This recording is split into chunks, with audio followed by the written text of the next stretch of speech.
Mulungu amapereka zazing'ono, koma amatiitanira ku zazikulu.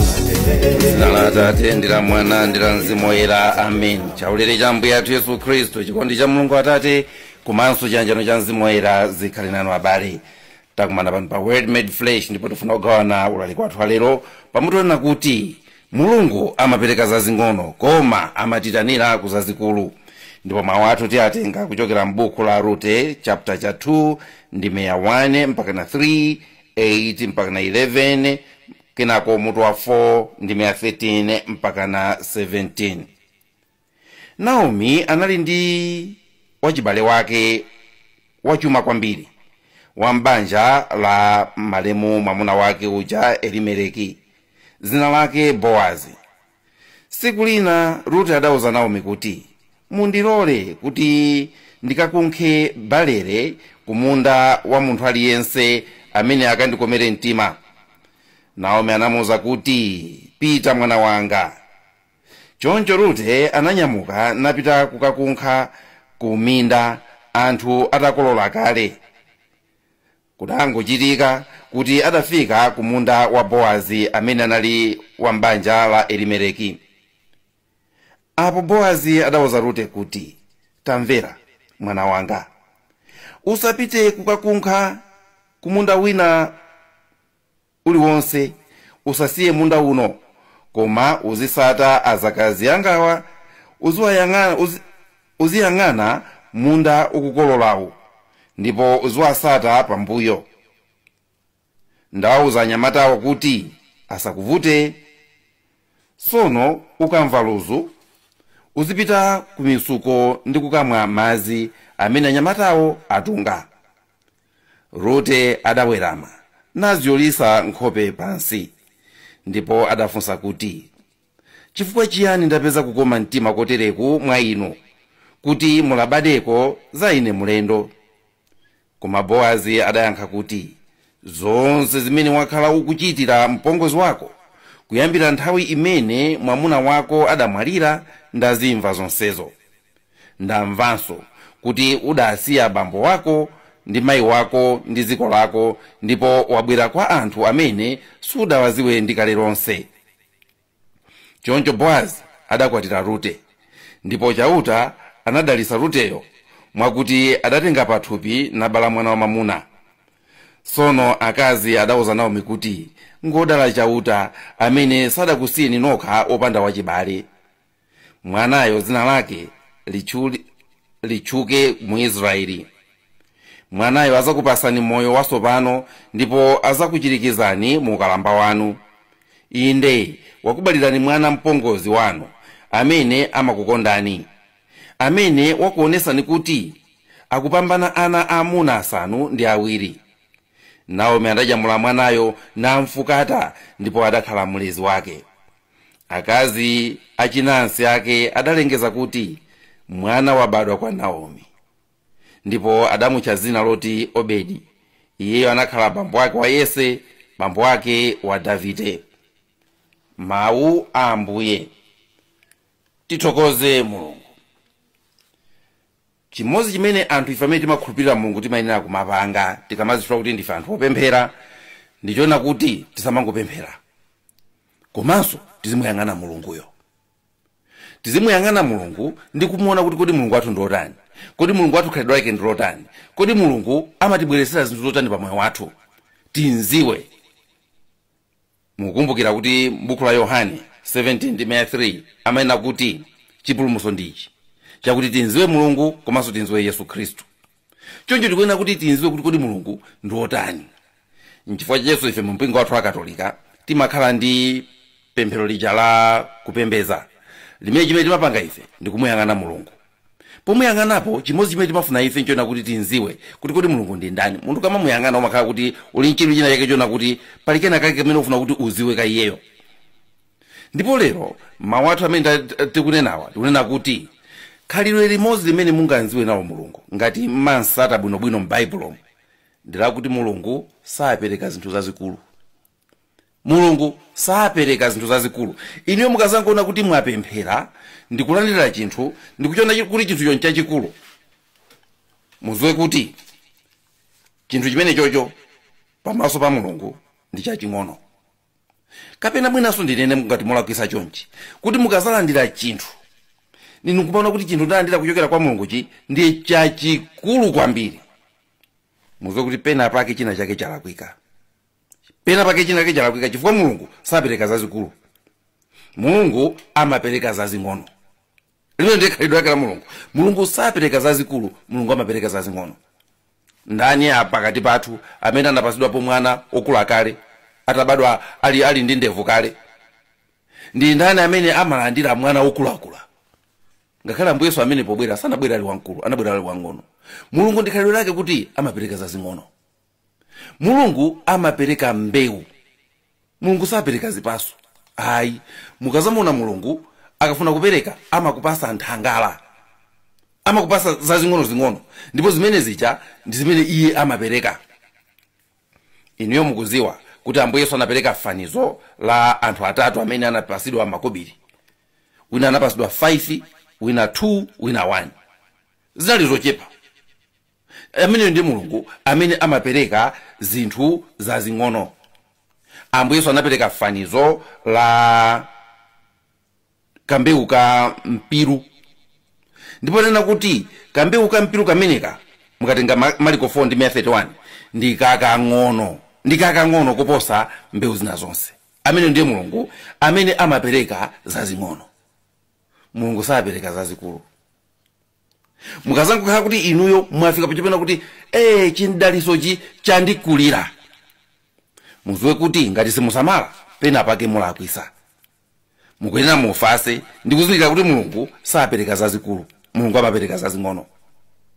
Mawu athu amene tawerengawa tikuwerenga nkhani ya Rute amene anali ndi mpongozi wake Naomi. Analinso ndi mchemwali wake, ndikati mchemwali wake zinena kuti obadwa bere limodzi ya koma okwatiwa ndi anthu aku Mozi. Analileya ndiye ngati. Ndipo azimayi awiri amenewa azimuna anamwalira. Ndipo Naomiso mwamuna ake atamwalira. Ndipo Naomi ananena kuti ndikupita kwathu. Kuchoka kuziko limene analiro ndikupita kwathu. Asikana awiriwa anansatira. Ndipo Naomi anawuza kuti iye asungwana. Inuyo mudakale asungwana, bwererani. Mutu akapeza wina wake kuti akukwatireni, ine mundisiye ndizipita kwathu. Mmodzi anabwerera koma Rute anakakamira. Ana kuti ayi ine ndikusatani. Ndipo anansata Naomi. Ndikujanena kuti abale anu akhala abale anga, kumutazikakhala inu inenso ngakhala komweko. Anansatira ndiye nkhani imene tayilumikiza ndi nkhani ya lero iyi pamene akukapeza munda wa Boaz kumene akukakunkha kenako ndi nkhani jatayimva kuti anakwatiwa ndi Boaz.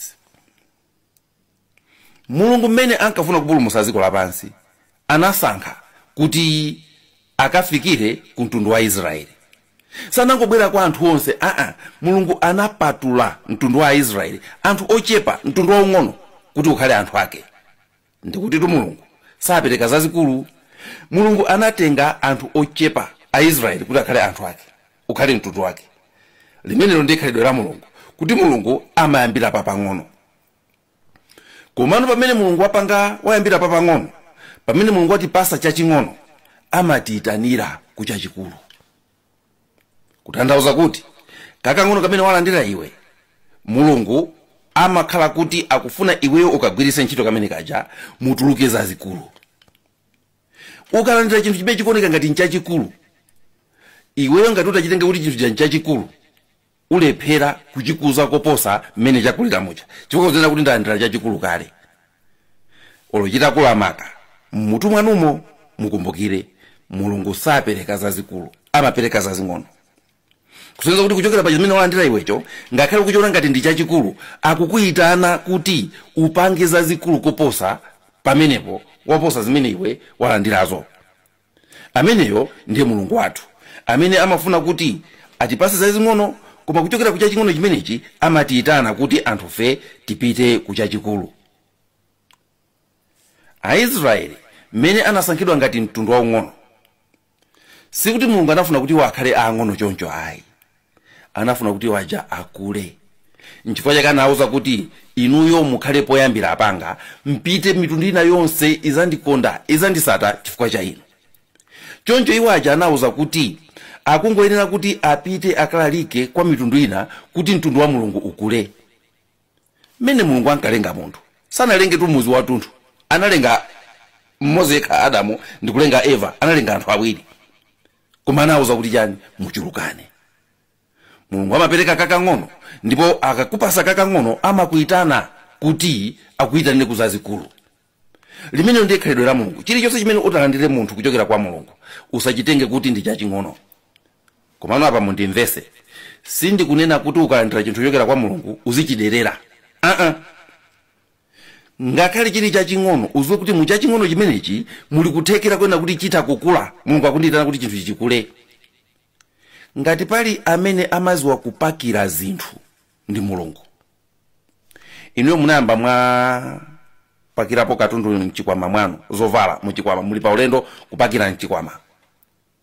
Kuli anthu ena kuwapasa mulu wa zovala, ndikuwauza kuti zovala izi ndi zimene ndikupita nazo pa ulendo, tazipakire mchikwama umo. Kuli anthu ena sizikwana mchikwama moja. Chikwama chachepa, chikwama chachepa. Zomwe zijampase ni wina, iwe tapakira mchikwama umo. Ndikuzipakira mchikwama moja ndikukwanamo, ndikusala malo chikwama chicha. Kuli anthu oziwa kupakira kunja kuno. Malo ang'ono-ng'ono amatakuikamo zinthu zazikulu. Ndikumbukira nthawi imene ndili wang'ono mchimwene wanga akamapita ku sukulu timanthandiza kupakira. Ndizimaoneka kuti ine sindikutha kupakira, koma mwinache akabwera. Chifukwa akafuna kupakira nsapato, amatenga sokosi azike mkati mwa sapato mujakaye. Amayito dakaye sapato ja ndi sokosi. Akatonde kuti sapato ja ayike mmene moja. Ndiye sapato ja amayika pakona kuti kosonga kwakuja kukafike pakona kuti pena paliponse pakhale kuti pali chinthu.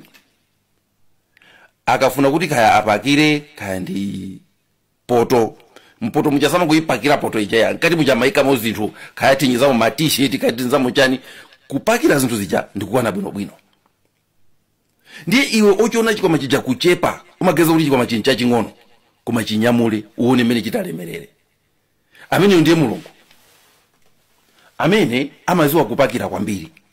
Mu malo ang'ono amapakira mo zinthu zambiri. Ndiye iwe akakupasa kakang'ono kacha, iwe nkumakaderera, utakukataya osaziwa kuti izi chintati ndi chifutu kule mutuluka zambiri. Ndi chimene ndikutanthauza kunena kuti Mulungu sapereka zambiri, amapereka kakang'ono. Koma kakang'ono wakupasako akufuna iwe ufase nako kamene kacha ukafutu kule kakhale kakakulu. Aisraeli anayenera kukula kuti akwane dziko lonse lapansi. Ambuyeso anayitana ophunzira 12 okha. Sanayitane ambiri 12 okha. Koma anawuza kuti inuyo mpite ku dziko lonse lapansi mukalalike uthenga wabwino. Amene ndiye Mulungu amene amakupasa kakang'ono. Amafuna kuti ugwire ntchito ndi kakang'ono kacha ukakwanise kamene kacha kakuthandize kupeza zambiri. Mwakuti inuyo mukakhala kuti mwalandira makobiri anu salale, kapena mapeza makobiri kuchokera ku geni, mukalandira muziwe kuti ndi kakang'ono kamene kacha. Koma Mulungu akuita nani kuti kamene kacha mpangenda ko zazikulu, makobiri amene acha achuluke. Kule anthu ena akalandira makobiri mutu umazungulira, ndalandira zambiri, mwezi uno ndalandira zambiri. Mulungu sapereka zambiri.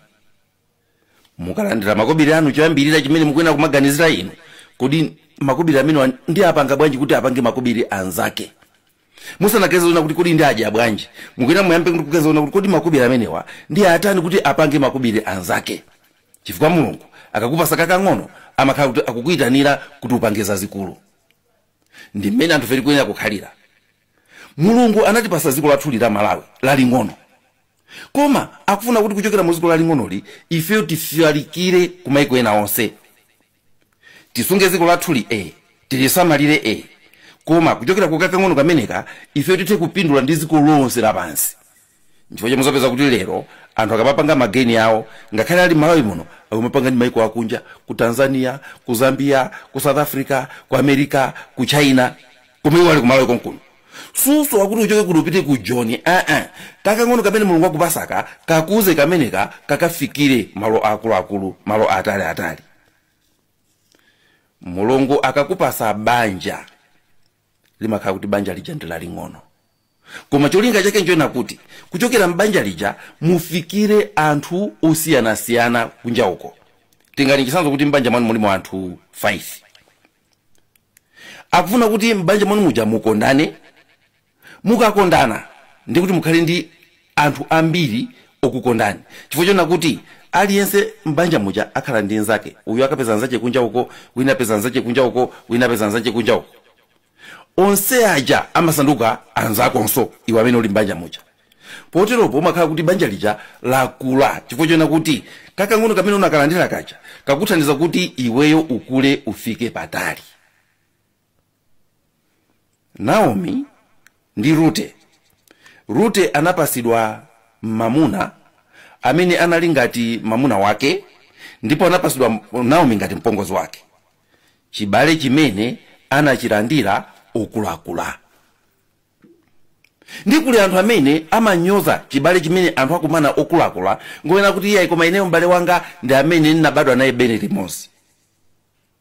Kuli anthu amene amanyoza amuna awo, kuli anthu amene amanyoza akazi awo, iwetu si mbale wanga. Iwetu si mbale wanga. Koma mukumbukire kuti Ambuye Yesu atapasidwa kuti akabadwire mbanja la Yosefe ndi Maria, anaziwa kuti apa ndipo ngoyambira. Ubale weni ndi olimba ndikaupeza kunja uko. Nchifukwa chake atabwera makolo ake kuzamuyendera kuzamuyang'ana, anthu kumuza kuti amayi anu ndi abambo anu ali panjapa. Yesu anafunsa kuti abale anga achati. Ndipo ananena kuti inetu abale anga ndi awa amene amamvesera mawu a Mulungu. Wakula kuchokera pa obadwa nawo bere limodzi aja, akufuna kuti akuze malire ake kufika kwa anthu ena onse. Ambuye Yesu poteropo anafuna kuti ife amene tili ndi mabanja athu tiphunzire kuwaleka mabanja athu aja ndi kupita kukapanga ubale olimba koposa ngakhale akubanja kwathu aja ndi anthu ena amene mwina sitina kumane nawopo. Mwamva mauta werengaja Naomi akuti tu Rute anayamikiridwa ndi Boaz kuti iwe ndikukukwatira chifukwa kuti ndamva zimene unapanga ndi Naomi mpongozi wako. Unankonda ngati kuti si mpongozi wako kuti mwangokumana okulakula.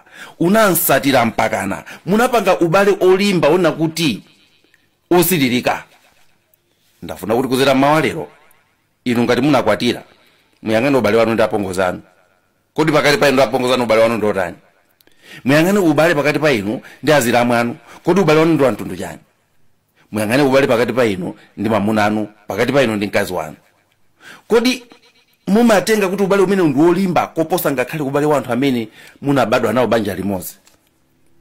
Pa Chikhristu chathu mawu a Mulungu amene akuti nchifukwa chake munthu amasiya mayi yake ndi bambo ake ndipo amakatengana ndi mamuna wake ndi mkazi wake ndipo onsewo amapanga thupi limodzi. Potero anafuna kuti zindikirisa kuti ubale umene timaupanga okulakula ndi umene Mulungu akufuna, chifukwa kuti kumene kundiye kumapeto kwa kakang'ono kamene Mulungu anakupasa kacha. Anakupasa banja la magazi limene uli nalo.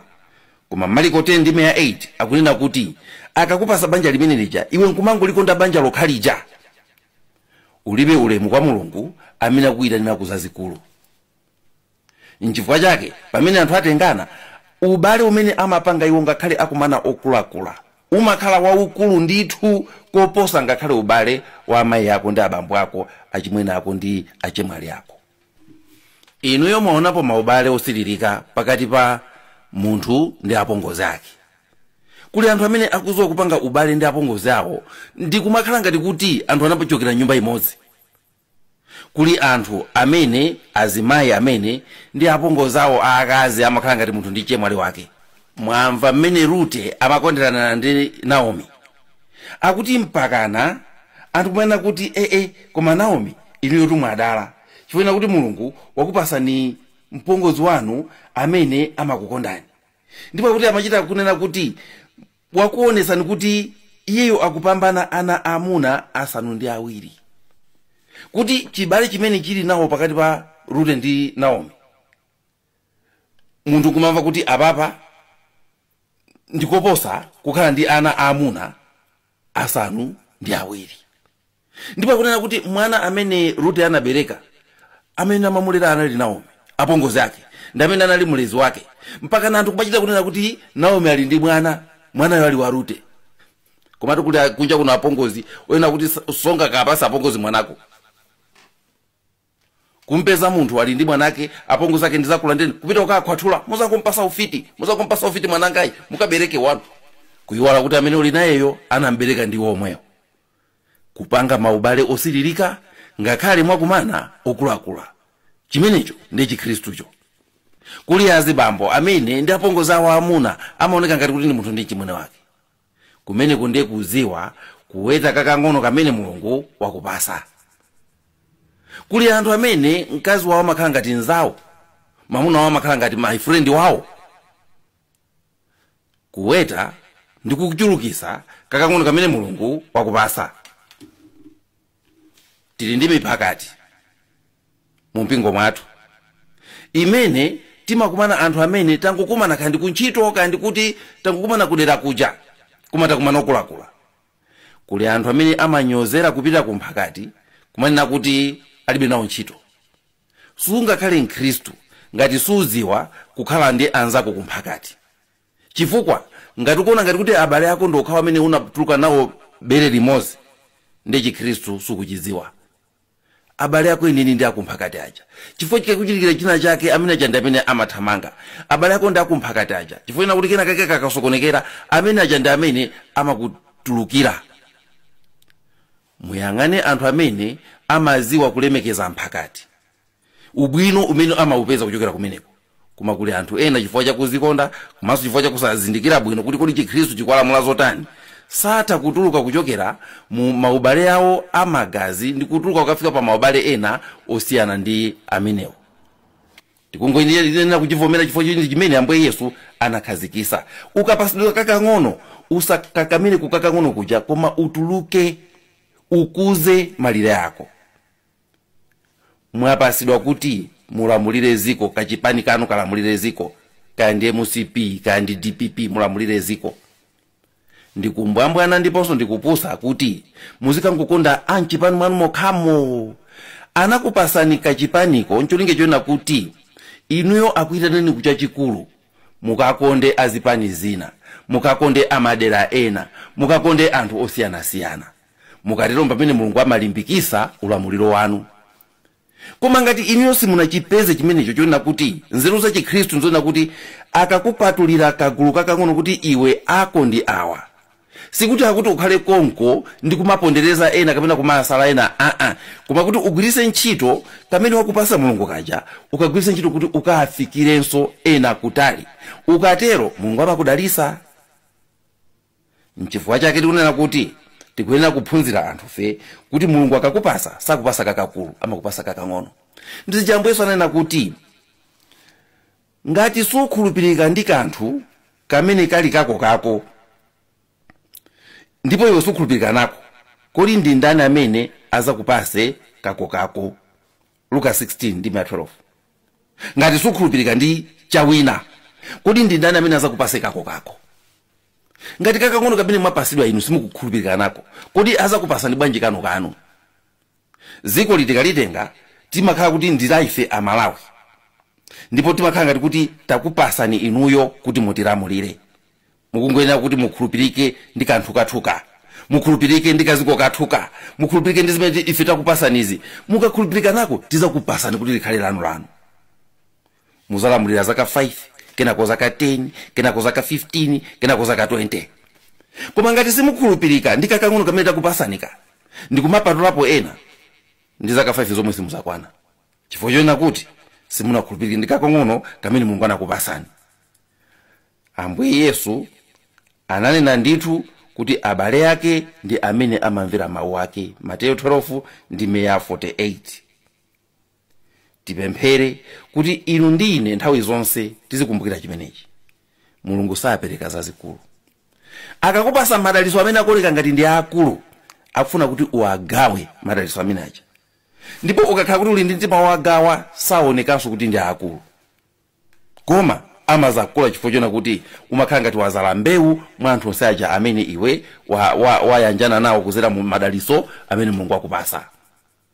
Mulungu amphamvu zonse tikuthokozani kuti simulekeza kuti tana ife anthu anu kuti tikule kuchokera pa zazing'ono zimene mumatipasa. Simufuna kuti muzingotipangira chiliyonse kapena kutilera pa chilolo, koma mumafuna kuti tiziyang'ana mphaso zochepa zimene mumatipasa zazing'ono-zing'onozo tizikupizire zikule pa moyo wathu. Poteropo timazaoneka kuti mwa ife munachinyiramo zinthu zambiri. Tipaseni nzeru zotha kukuza zazing'ono zimene mmayika moyo wathu. Tupempha zonsezi m'dzina la Yesu Khristu mweyo Ambuye athu. Amen. Takuthokozani abale, siku linati tizakhale pomwepo ndikugawananso mawu a Mulungu. Munali ndine Elizeo Nthalika. M'dzina la Atate ndi la Mwana ndi la Mzimu Woyera. Amen.